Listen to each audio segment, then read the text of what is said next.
तो जो परमात्मा है, उनका रूप कौन-सा है? कौन से फ़ॉर्म को हम अल्टीमेट मानकर उनकी वर्शिप करें और कैसे हम हाईएस्ट एनर्जी के साथ कनेक्ट करें, हाईएस्ट फ़ॉर्म के साथ कनेक्ट करें?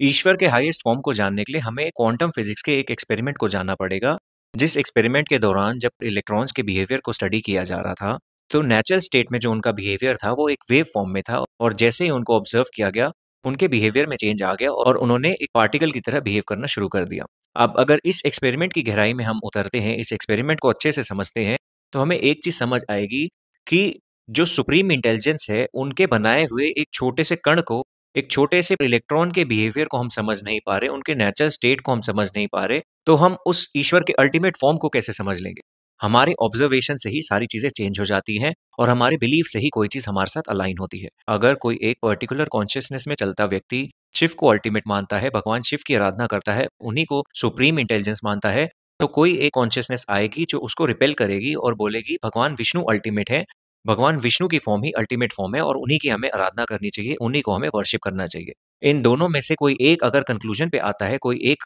उस डिबेट में जीत जाता है, तो कोई एक थर्ड कॉन्शियसनेस आएगी जो शक्ति को अल्टीमेट बोलेगी।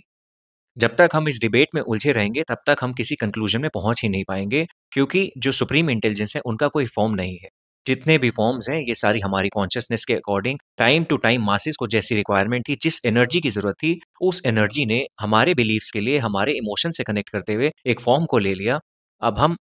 इंसानों के लिए जो रास्ता हमें सही लगता है, जो फ़ॉर्म हमें सही लगता है, हम उस फ़ॉर्म को अल्टीमेट समझकर अपनी वर्शिप कर सकते हैं, अपनी स्पिरिचुअल प्रैक्टिस कर सकते हैं, अपना कनेक्शन उनके साथ बनाकर जो अल्टीमेट फ़ॉर्म है, उन तक पहुँच सकते हैं। जब तक हम कंपैरिज़न में उलझे रहेंगे, तब तक हम लोअर कॉन्शसनेस में ही चलते रहेंगे, क्योंकि किसी भी तरीके का कंपैरिज़न, किसी भी तरीके का भेदभाव सिर्फ़ लोअर कॉन्शसनेस की एनर्जी है। अब चाहे ये कंपैरिज़न हम हाईएस्ट बीइंग्स के लिए ही क्यों ना कर रहे हों।